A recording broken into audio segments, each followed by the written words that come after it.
আসসালামু আলাইকুম। আমি কিছু একটা কথা বলবো, কথাগুলো শুনবেন আমার ফ্রেন্ড ফলোয়ার করে, বন্ধু বান্ধব করে শুনলে কাজে লাগবে।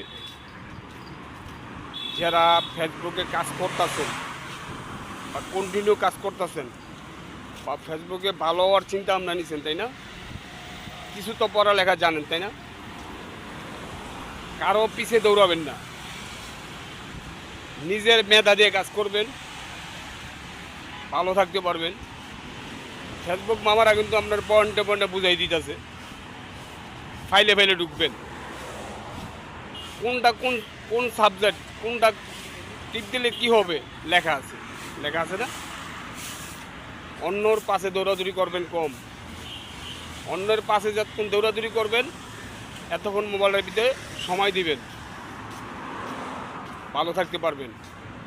নিজের মেধা কাজে লাগাবেন, নিজের বুদ্ধি কাজে লাগাবেন, অন্যজনের বুদ্ধি মাথায় নেবেন না, নিলে ধরা খাবেন। ভালো থাকেন।